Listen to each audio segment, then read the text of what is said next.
I was 72 years old when I finally told someone the truth.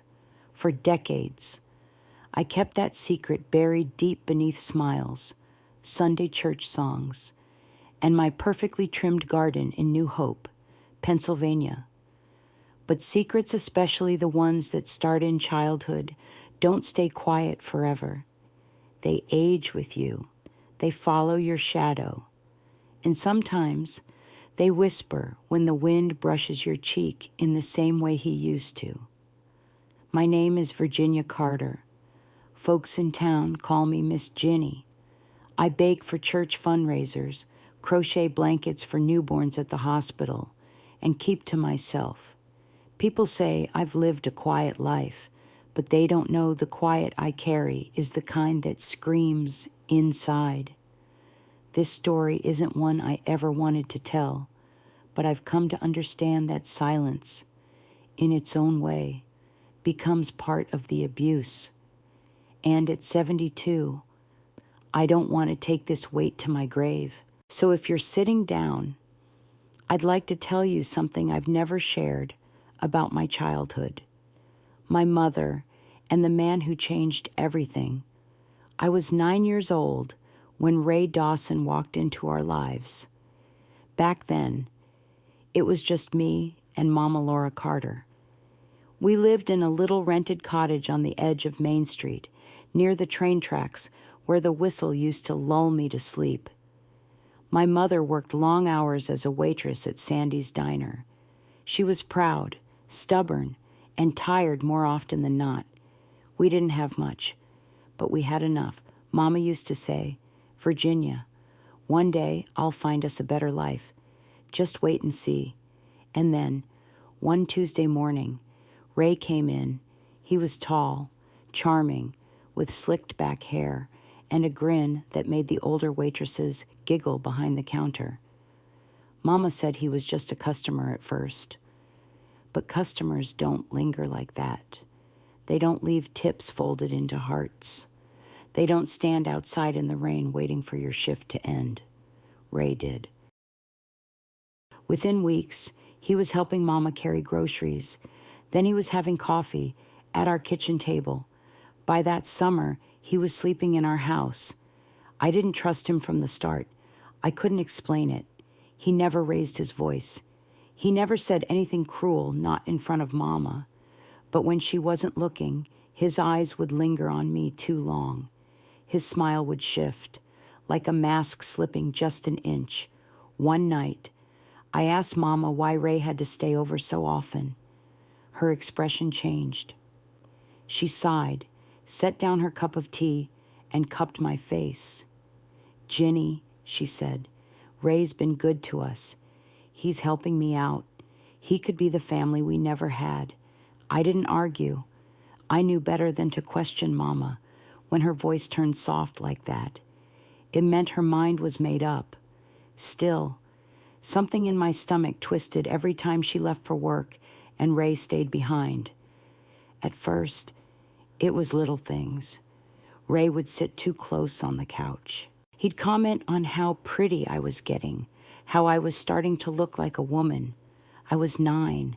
I didn't know what to say. One Saturday morning, while Mama was on a double shift, Ray asked me to come sit on his lap while he watched a Western on TV. My skin prickled. I said no. His face turned hard, just for a second, then softened again, as if nothing had happened. That night, I told Mama I didn't want Ray staying over anymore. She laughed an exhausted, hollow sound and said, "Sweetheart, he's not going anywhere. He's helping us. Don't be ungrateful." Ungrateful. That word haunted me, because I wasn't ungrateful. I was scared, but in a house where bills stacked higher than dreams, and where love sometimes looked like desperation, fear didn't get much say. I started dreading the sound of the door clicking shut when Mama left. I began sleeping with my back to the wall, a small doll clutched to my chest like a shield. And still, I didn't tell anyone else, not the neighbor lady. Not the teacher who noticed I stopped raising my hand in class. Not even God, though I prayed to him quietly every night, because in my heart, I believed no one would believe me, not even Mama, and that more than anything Ray ever did was the part that broke me.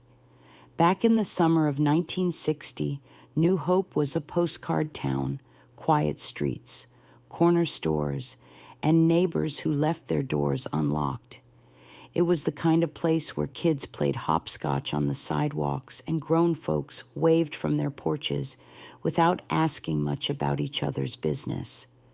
I was 9 that year, full of questions and curls, always tagging along behind my mother at the market. We didn't have much. Our fridge always seemed a little too empty, and our rent was always just a few days too late. But Mama made everything feel like an adventure. On rainy days, she'd light a candle, pull out a deck of cards, and teach me games. She said her own mama taught her back in Georgia. She worked herself to the bone at Sandy's Diner, taking double shifts, nursing sore feet, and smiling through the exhaustion. I remember how she'd come home after 10 at night, loosen her apron, and just collapse into the chair by the window. That chair became her whole world. It was where she read her romance novels, drank weak coffee, and dreamed of a better life for us. I think that's why she fell for Ray Dawson so quickly. He walked into the diner like he owned the sky. Clean jeans, leather jacket, a confident swagger that pulled attention like a magnet. He asked for coffee, black and pie, every day at the same time. And every day, Mama served him with a little extra whipped cream and a smile she didn't offer the other customers. After 2 weeks of flirting and longer than usual chats, Ray started showing up at our door. He claimed his car just happened to break down on our street. Then he came to help fix a leaky pipe. Then he brought over leftover barbecue and said it was too much for one man. I watched the way Mama beamed around him. She hadn't smiled like that in years, not since Daddy left. I could see her hope growing, like wildflowers after a storm. She started wearing lipstick again. She bought a new dress at the consignment store.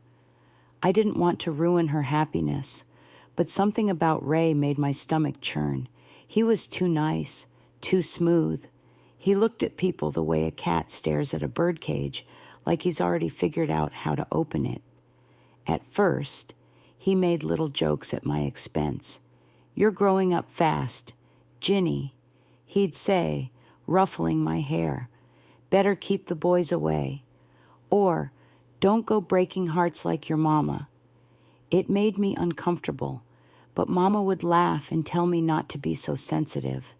That word again, sensitive, as if my instincts were something to apologize for. By the end of the month, Ray was sleeping over 3 nights a week. He'd make breakfast on Sundays, scrambled eggs with too much salt, and act like he was part of the family. He always made sure to hug me goodbye, too long and too tight, with his hand lingering on my shoulder a second too long. I remember one morning, I came out of the bathroom wrapped in a towel. Ray was in the hallway. He looked me up and down, smirked, and said, "You'll be a heartbreaker one day." I froze. I was only a child. I felt dirty just standing there. I told Mama. I whispered what he said and how he looked at me. Her smile faltered, just for a second.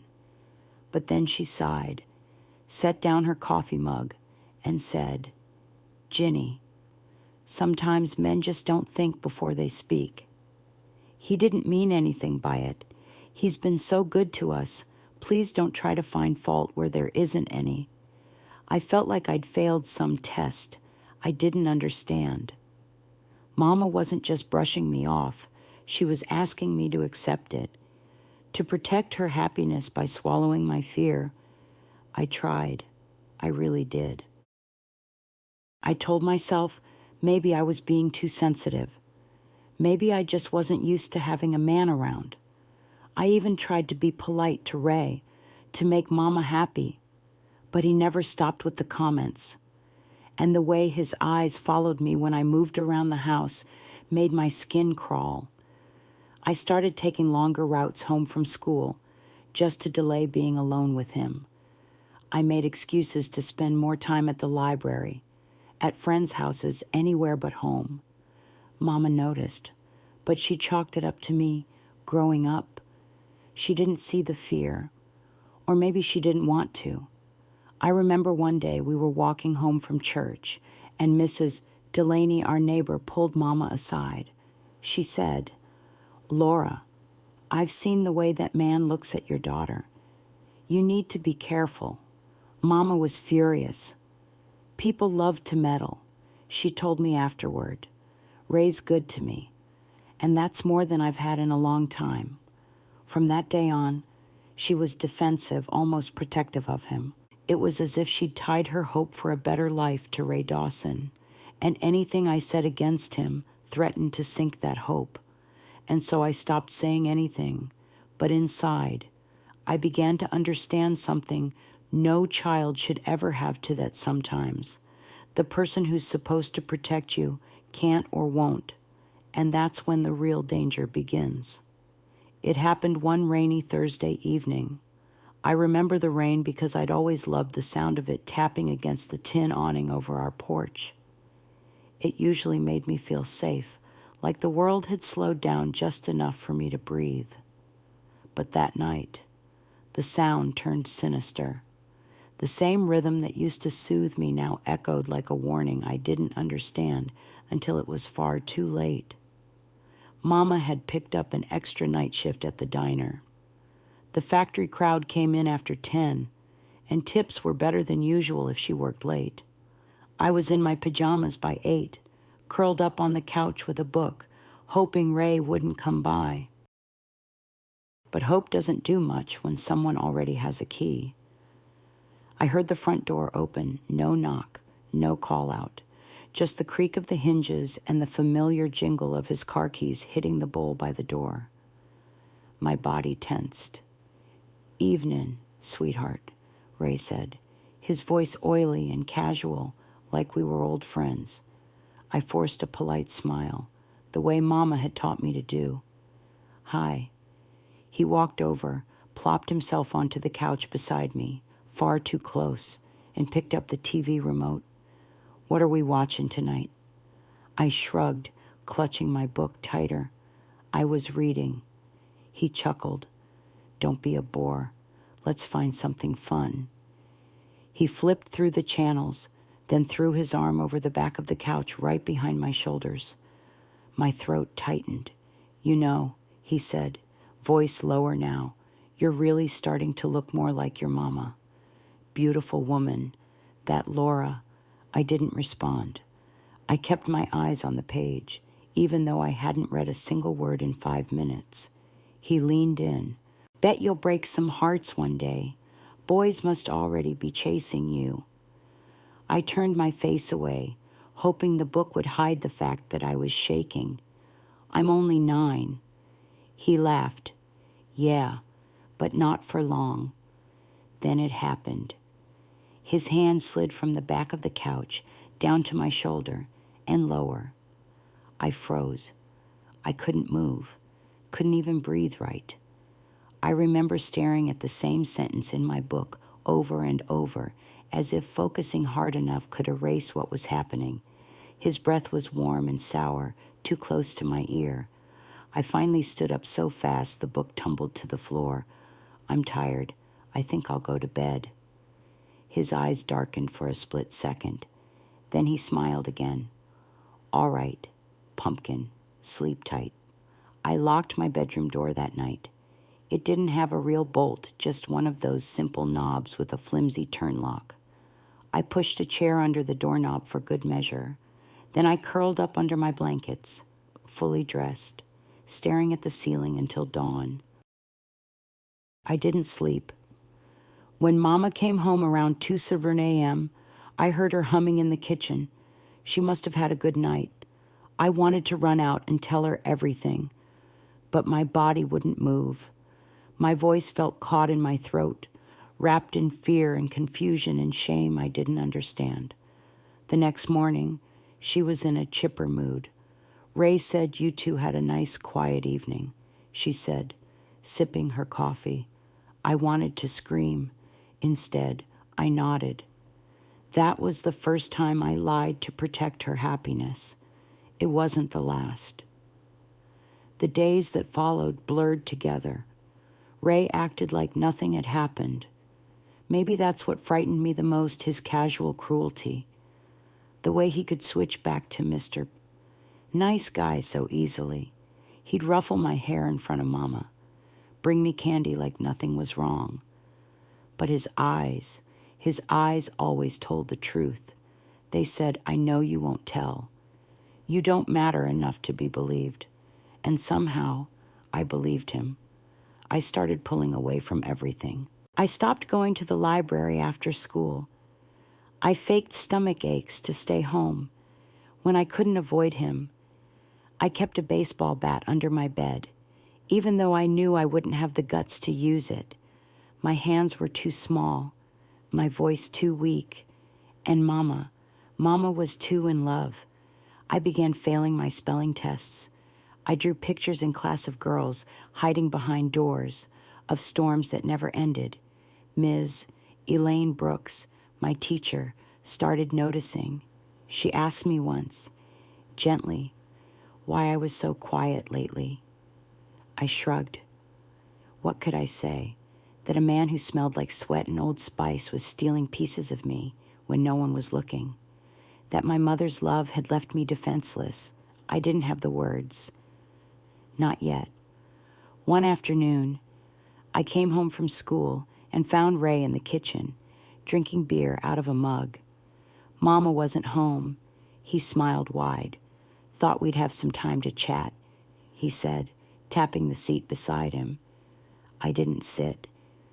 I mumbled something about homework and locked myself in my room. That night, I left a note under my pillow. It said, if I go missing, it was Ray. I didn't even know who I thought would find it. Maybe God. Maybe someone who would believe me after it was too late. I started sleeping with the window cracked open, planning escape routes in my head, but I was just a kid. I didn't even have bus fare, and I was so tired. Looking back now, I wish I had screamed. I wish I had fought harder, but I was a little girl trapped in a house where love and fear looked the same in dim lighting. And the worst part, I still wanted my mother to love me. I still clung to the hope that one day she'd see what he was doing, that she'd choose me. But that kind of hope was like building a home out of broken glass. Eventually, it's going to bleed you dry. Mama started picking up extra shifts at the diner every Thursday, Friday, and Saturday. She'd come home just before 3 a.m., smelling like fried onions and coffee grounds. Her shoulders slumped, but her eyes lit up with tired pride. Tips were good tonight, she'd whisper as she dropped her apron on the couch. But I didn't care about tips. I cared about the hours between 8 p.m. and 2:45 a.m. when it was just me and Ray in that house, the man she thought was saving us, the man who was destroying me. At first, it was touches, hands on my back that lingered too long, or brushing my hair behind my ear while I did homework. Then came the comments. You're growing into such a little lady, he'd say, with that slow smile that made my stomach turn. When I wore my Sunday dress, he'd whistle and mutter, just like your mama used to look. That dress never came out of the closet again. I started hiding in my room every evening, pushing a chair under the doorknob and praying the flimsy lock would hold. I lined up books under the door crack so he couldn't see the light. I'd pretend to be asleep if he knocked, even if my heart was thudding so loud I thought he might hear it. But Ray was patient. Evil always is. One Saturday night, he found the spare key to my bedroom. I didn't hear him at first. I was lying on my bed, sketching flowers in my notebook, trying to lose myself in something normal. Then I heard the quiet click of the doorknob turning, and I knew. He stepped in, slow and calm, like he belonged there. "Don't scream, Ginny. You'll wake the neighbors," he said, voice low. I froze. I was 11 by then, still a child, but old enough to know exactly what was about to happen. That night, he hurt me. In a way I didn't have the words for at the time, in a way I still struggle to write down now. When it was over, he whispered, "You'll ruin everything if you tell. Your mama won't believe you. She loves me." I lay curled on my side for hours afterward, too sore and afraid to move. When I finally got up, I scrubbed myself raw in the bathroom sink, biting my lip until I tasted blood.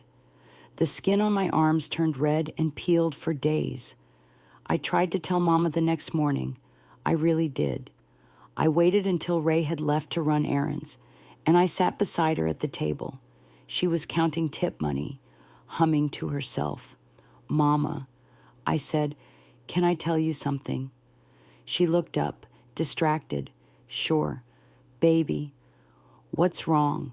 I stared at the worn kitchen table, at the way her nails were chipped from dishwashing and her hands were shaking from lack of sleep. I opened my mouth to speak the truth, but the words caught like thorns. He came in my room last night." Her hands stilled. What I didn't let him, I locked the door, but he had a key. I paused. "He touched me. He said not to tell." Her face darkened, not with shock or horror, just something cloudy and unreadable. She stood up slowly, her chair scraping the floor. "Ginny," she said, voice trembling, "you've always had an imagination. You're not a little girl anymore. Sometimes people misunderstand things." I blinked at her, stunned.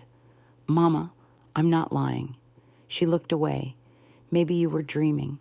"I wasn't. He came in." Her voice rose suddenly. "Stop it." Silence hung between us. She covered her face with her hands. "Do you know what you're saying?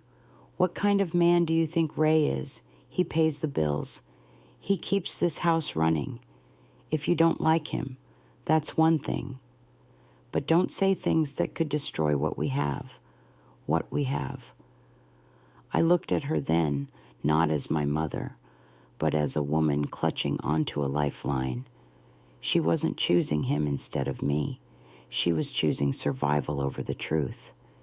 And in that moment, I realized I was truly alone. That week, I stopped speaking at school. Ms. Elaine Brooks, my homeroom teacher, took notice.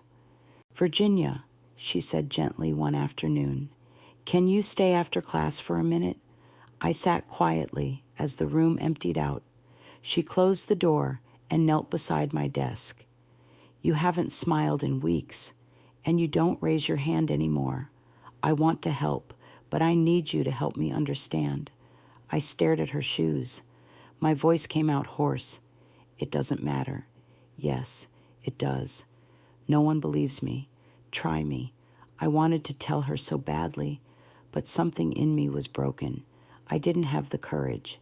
I just shrugged and whispered, "I'm fine." She looked at me for a long moment. "All right," she said softly, "but I'll be here. Any time you need me, you don't have to carry whatever this is alone." That night, I cried into my pillow harder than I ever had before, not just because of what Ray had done, but because someone finally saw me even if I couldn't tell them the whole truth yet. The abuse continued, quiet, methodical. Ray knew Mama wouldn't believe me now he had nothing to fear. He'd smile at her over dinner, then lean too close when she wasn't looking. Once, I caught my own reflection in the bathroom mirror and barely recognized the girl staring back. My eyes looked hollow. My lips were chapped from biting them. I'd aged 10 years in 3 months. I began writing letters, not to mail, just to survive. I'd write to a version of my future self, begging her to remember, to fight, to never let anyone silence her again. I know you're hurting. I'd write, but you're still here. Keep going. I would hide the letters under a loose floorboard beneath my bed. They became my diary, my therapy, my silent screams. And with each word, I began to feel something I hadn't felt in months. Anger, not just fear, not just sadness, but righteous, burning anger. At Ray, at my mother, at every adult who had looked away, because I knew now that the only person who was going to save me was me. I turned 12 the spring Ray broke my favorite sketchbook. It had a pink leather cover with gold lettering that said, "Create something beautiful." I used it to draw flowers, mostly things that didn't scream, things that didn't touch, things that just were. I'd saved months of allowance Mama sometimes gave me for returning glass bottles to Mr. Tanner's store. That book had become my lifeline. And Ray tore it in half when I refused to sit on the couch with him. He said I was being cold, moody, that girls who act like that don't end up with people who take care of them. Then he yanked the book from my hands and ripped it down the middle like it meant nothing. The pages floated to the floor like the wings of dead butterflies. Something inside me snapped. I didn't cry, not in front of him. I picked up the torn pieces, walked to my room, locked the door, and didn't come out until Mama got home. That night, I didn't try to tell her again. I didn't believe she could hear me anymore. But I did start writing again this time, not letters to a future self, but plans to leave, plans to run. I didn't know where to go. I didn't have family in Pennsylvania besides Mama, and the idea of walking to the police station terrified me. What if they called her? What if they didn't believe me either? But I had to try something, because Ray was getting bolder. He no longer cared if the hallway light was on. He'd knock on my bedroom door, sometimes jiggle the handle. Once, I woke up to find it cracked open. I could have sworn I'd locked it. Maybe I forgot. Or maybe he'd found another key. I started stacking furniture in front of it each night, my dresser, the laundry basket, even a stack of encyclopedias that used to belong to Mama. I kept a pair of scissors under my pillow. Not because I thought I could use them, but because they gave me the illusion of control. One night, he slipped a note under my door. It read, "You keep acting like a brat, and you'll make me angry. And when I'm angry, I'm not so gentle." I didn't sleep for 2 days after that. At school, Ms. Brooks kept watching me, her concern thick like fog. One day she pulled me aside again, her voice lower this time. "Virginia," she said, "are you safe at home?" I paused, my lips parted. I wanted to say no. I wanted to say, "Please help me." But the words tangled themselves into knots inside my chest. I don't know," I whispered. She looked at me for a long time, then nodded slowly. "All right," she said gently. "If you ever do know, I'll be right here." It wasn't a rescue, but it was a rope, and I began to grip it. I started preparing after school. I stayed behind in the library, looking at maps of New Hope and the neighboring towns. I memorized the bus routes. I learned the back streets, the ones less traveled. I took peanut butter crackers from the school cafeteria and tucked them into a shoebox under my bed.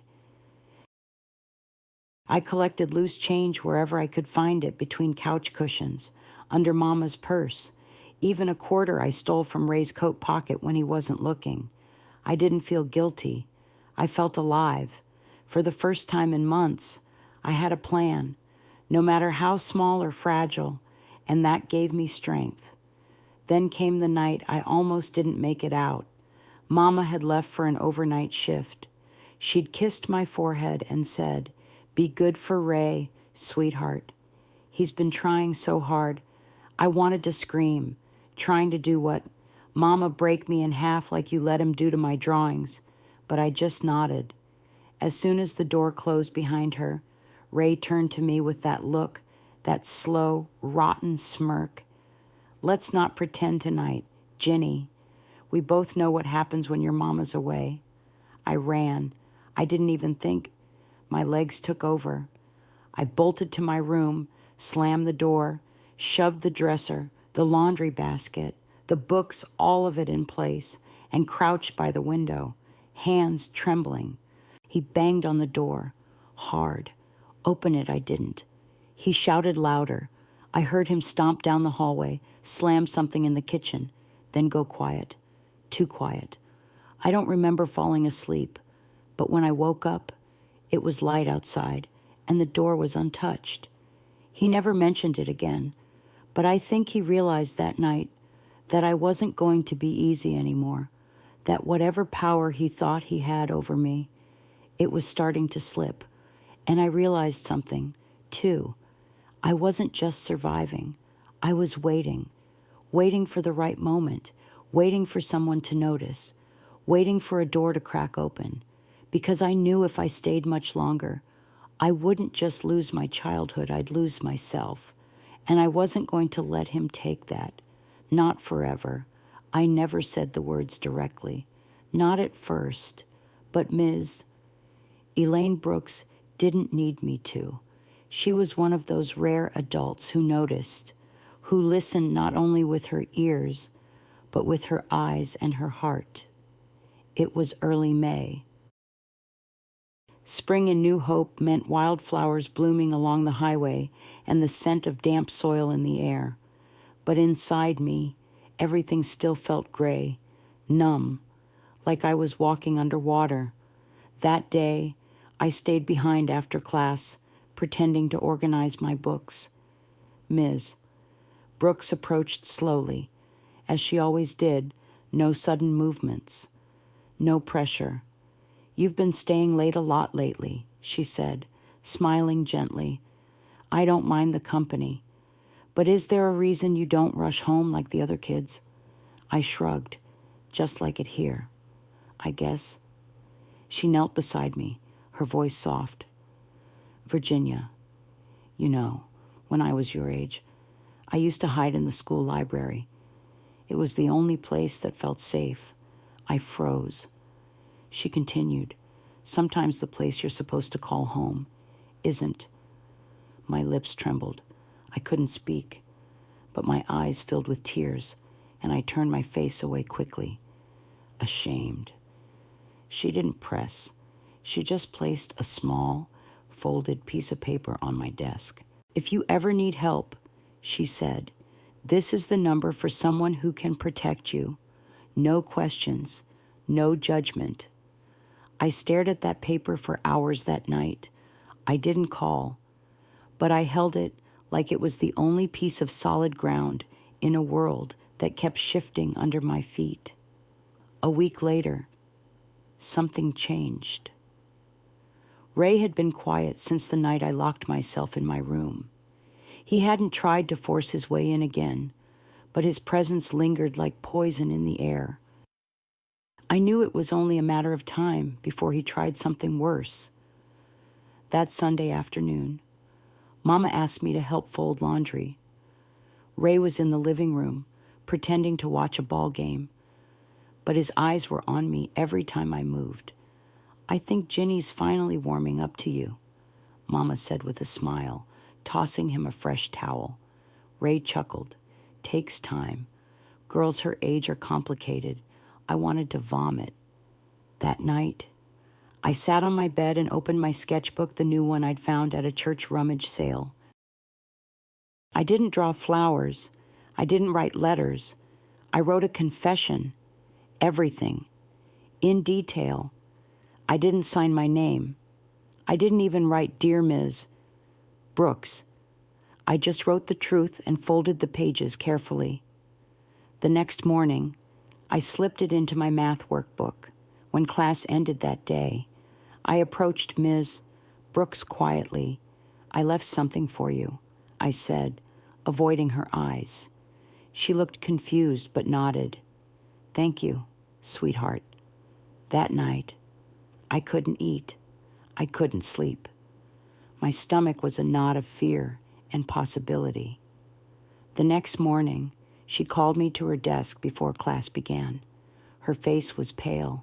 Her hands were shaking ever so slightly, but her voice was steady. "Virginia," she said, "would you come with me for a moment?" We walked down the hallway, past the nurse's office, past the cafeteria, and into the principal's office. Waiting there was a woman in a gray pantsuit, her eyes kind but alert. She introduced herself as Ms. Dorothy Maynard, a child protection caseworker. "I read what you wrote," she said softly. "You are so brave. Virginia, we believe you." I started crying then, not out of fear, but out of relief. It was the first time someone really believed me. Ms. Maynard explained that she couldn't take me home that day, that it wouldn't be safe, that arrangements were being made. I panicked, but my mother, she'll be angry. Ray, he'll say I'm lying. Ms. Brooks squeezed my hand gently. "Let us take care of that, sweetheart. You don't have to protect anyone anymore." For the first time in over a year, I exhaled without trembling. Later that afternoon, Ray Dawson was arrested at our house. Mama called the school in a fury. She screamed at the principal. She demanded to speak to me, but they wouldn't let her. I didn't hear her voice again for weeks. I was placed with a temporary foster family, an older couple named Tom and Rose Fletcher. They lived on the far side of town in a yellow house that smelled like cinnamon and old books. They had no children of their own, but they welcomed me like I was theirs from the beginning. Rose had soft hands and warm eyes. Tom built birdhouses and told jokes that made me laugh even when I didn't feel like it. For the first time, I felt safe. Ms. Maynard visited me every week. She told me the legal process would take time, that my statement, along with Ms. Brooks's observations and Ray's record, yes, he had a record, was enough to build a case. When she said that, I looked up in shock. "You mean this wasn't the first time?" She nodded sadly. "There were whispers in other towns, but no one ever had enough to press charges. Until you. I didn't know whether to cry or scream. Instead, I just whispered, 'Then I'm going to make sure he never does it again.'" Every day I stayed with the Fletchers. A little more light came back into my life. I started drawing again this time, things that grew, vines, trees, roots that dug deep and held strong. I wrote poems in the margins about girls who found their voices after being buried in silence. Rose framed one and hung it in the hallway. It read, "She broke the silence," and the silence broke apart.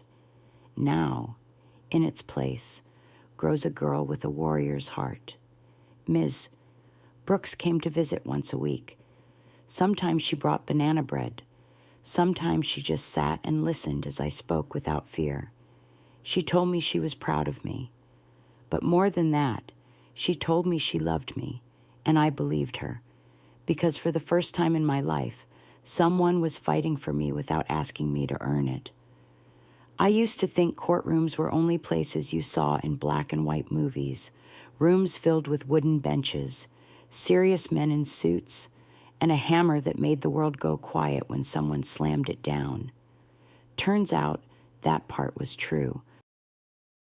But what no movie ever prepared me for was what it felt like to walk into one of those rooms as a child with a monster sitting just feet away, pretending to be innocent. It took nearly 5 months for Ray Dawson's case to reach trial. By that time, I was living full-time with Tom and Rose Fletcher. They officially applied for guardianship, and Ms. Maynard said that if things kept going well, I could stay with them for as long as I needed, maybe even permanently. I finally had a bed that didn't creak, a room where the door locked and no one ever touched the knob unless they knocked first. But despite that safety, I still woke up sometimes drenched in sweat, heart racing. Even in peace, the trauma clung to me like fog on a window. When the letter came saying I'd have to testify, my hand shook so badly I couldn't open the envelope. Rose read it for me and hugged me tight, her voice calm but firm. "You don't have to do this alone," she whispered, "and you don't have to be perfect. Just honest." Those words held me together in the weeks that followed. Ms. Maynard arranged for a child advocate to help me prepare. Her name was Kelly, and she had the kind of smile that made you feel like no matter how broken you were still whole in her eyes. We practiced my testimony in a quiet room at the courthouse. Kelly explained everything, what the defense might say, how the judge might interrupt, and that I could ask for a break if I needed one. "There's no shame in needing time," she told me. "This is your story. You get to tell it your way." I nodded, but my stomach was in knots. Ray pled not guilty. Of course. His lawyer was sharp and slick, the kind who smiled like he knew more than you and spoke in circles to confuse people. He said I was a troubled child, a girl with an overactive imagination, that I was jealous of the attention her mother gave a new partner and seeking sympathy. They painted me as dramatic, but I wasn't the one pretending.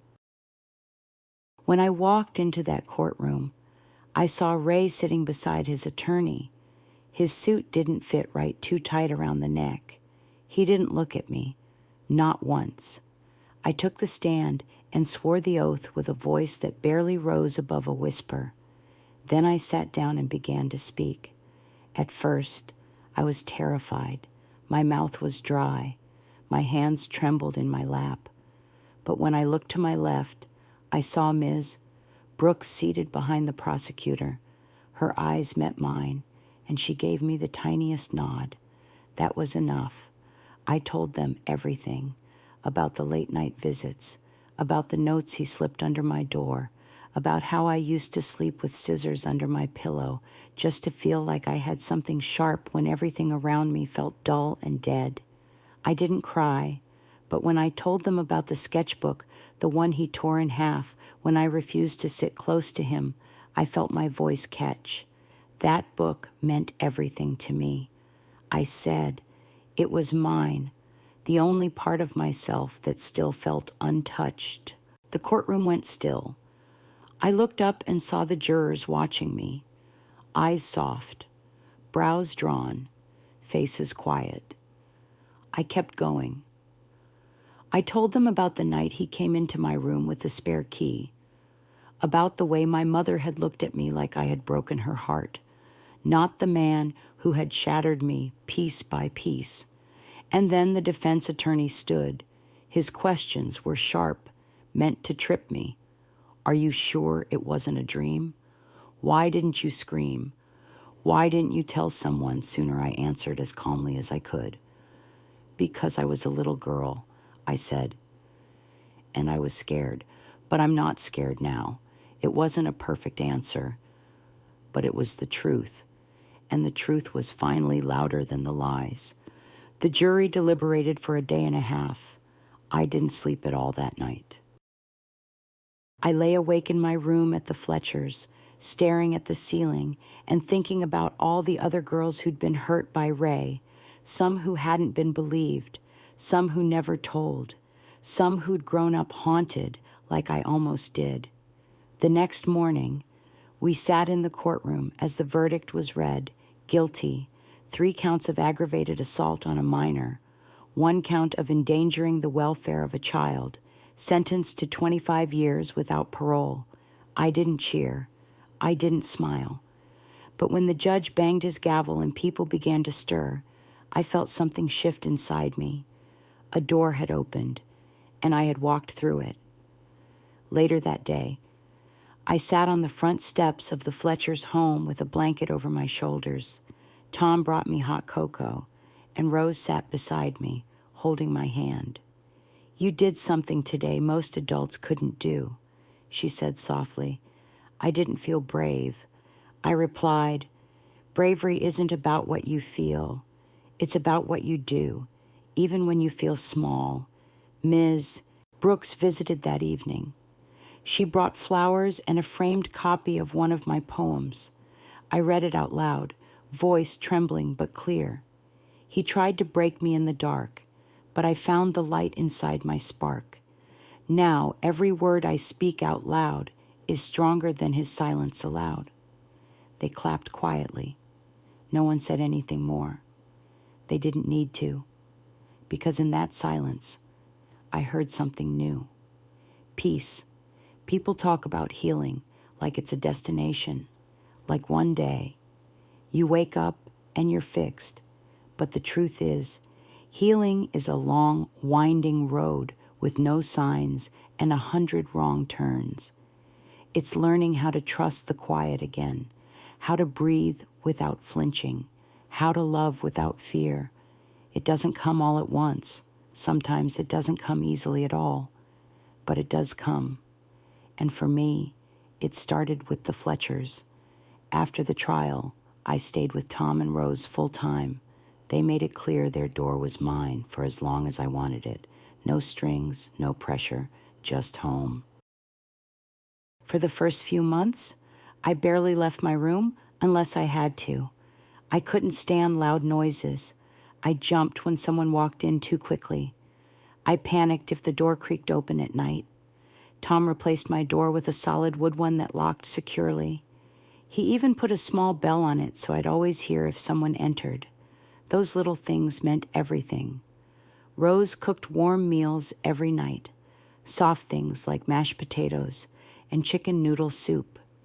She never forced conversation, but she always sat beside me while I ate, just so I wouldn't feel alone. I started school again that fall, in a different district. No one knew my story.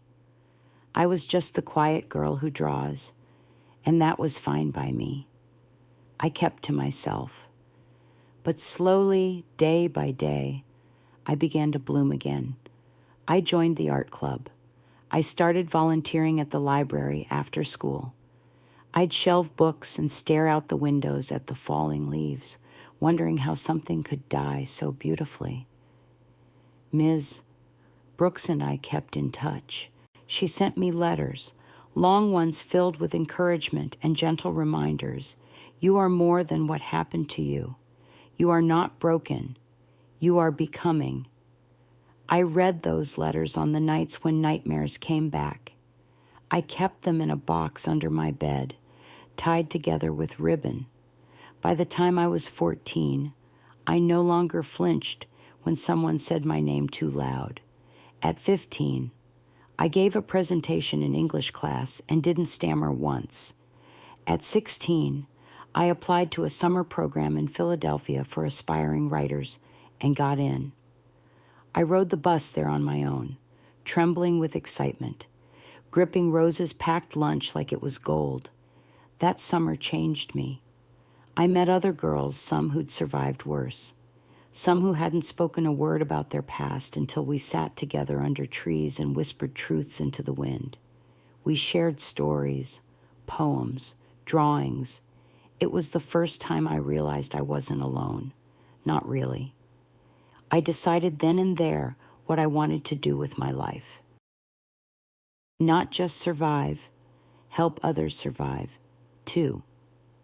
At 17, the Fletchers adopted me legally. We stood before a judge, different court, different story, and I took their last name as my own Virginia Carter Fletcher. It felt like the beginning of something whole. I graduated high school with honors and got a scholarship to study social work at Temple University. When I told Rose, she cried and held my face in her hands. You're going to be the person you needed. she whispered, and I promised her I would be. College was hard in ways I didn't expect. Being around new people, living away from the safety of Tom and Rose, walking across campus at night and checking over my shoulder even when I knew no one was there. But I found a rhythm. I joined a survivor support group. I started journaling again, this time with intention. I even shared my story, anonymously at first, then more openly. I gave talks. I led workshops. By my junior year, I interned at a crisis center in downtown Philadelphia. My first client was a 12-year-old girl who reminded me of myself, same quiet eyes, same flinch when someone stood too close. She didn't say much at first, but when I said, "I believe you," her entire body relaxed, and I knew every moment of my pain, every nightmare, every lost childhood memory it had led to this, to being the voice I never had, the hand reaching into the dark. Now, as I sit here at 72, watching the sun settle over New Hope through my kitchen window, I think of all the versions of me I've been: the frightened girl behind a locked door, the teenager who wrote poems to survive, the woman who stood in a courtroom and told the truth, the counselor who sat beside broken children and said, "You are not what they did to you. I have lived 100 lives inside one name, Virginia Carter, and every one of them matters." It had been nearly 60 years since I last stepped foot inside the house on Willow Street, but on a quiet morning in late October, a letter arrived that pulled me back like a tide. It was postmarked from a hospice center in nearby Doylestown. The envelope was thin and neat. Inside was a single sheet of lined paper, folded twice, in handwriting I hadn't seen since I was a child, small, slanted, unmistakably hers. "Dear Ginny, if you're reading this, then I am no longer able to speak these words aloud.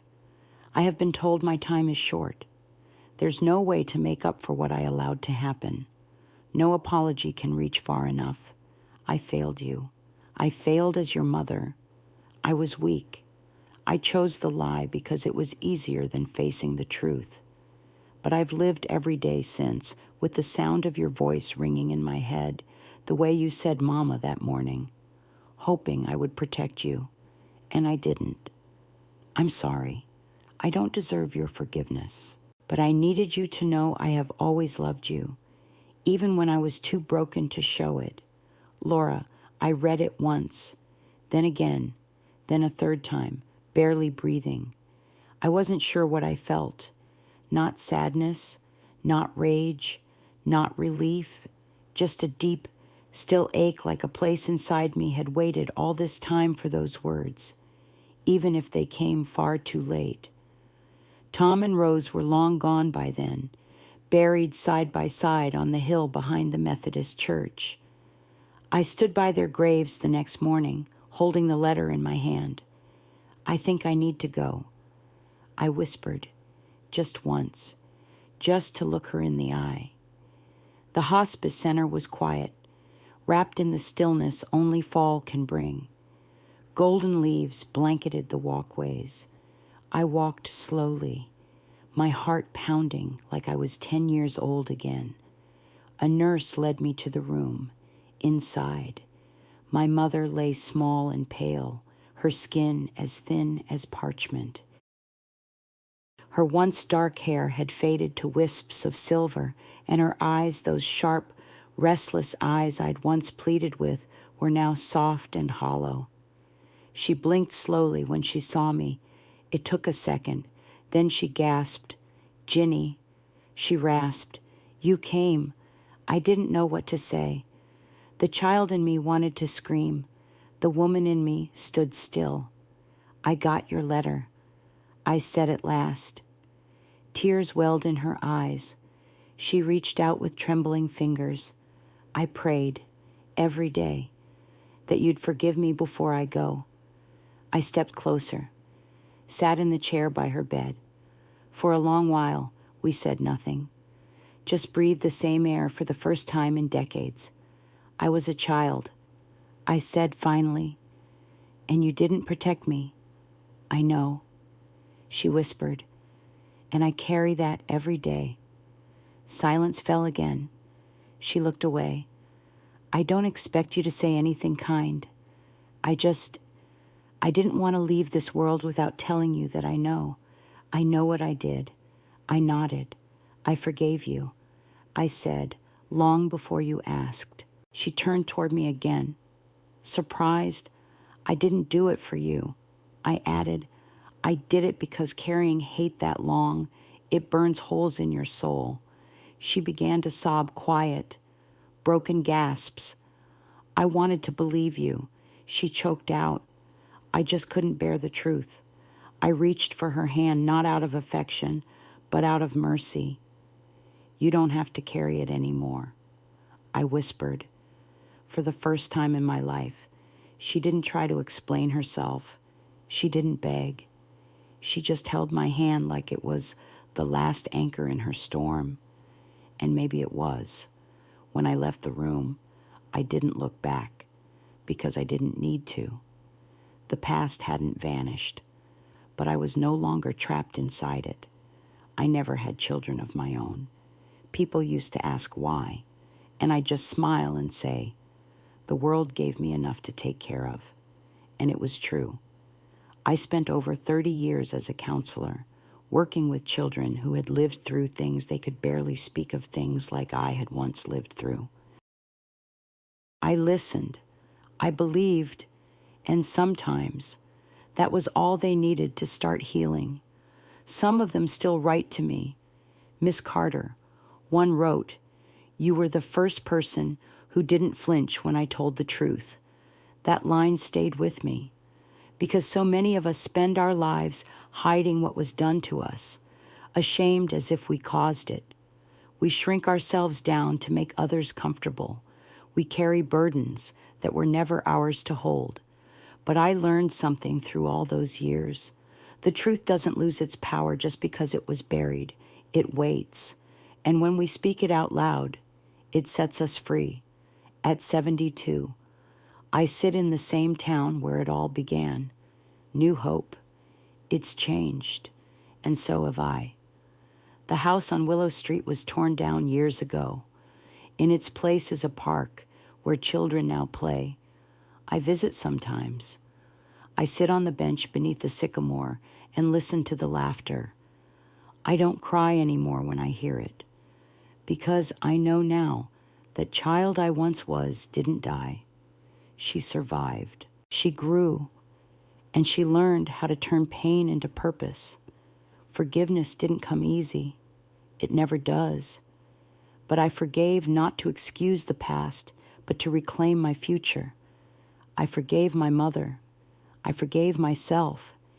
And in doing so, I made room for something I didn't think I'd ever feel again: peace. So if you're sitting there, holding a truth you've never spoken, if you feel like your story doesn't matter, or that no one would believe you, hear me now. I believe you, and your story does matter. Because every time someone finds the courage to speak, another child is saved.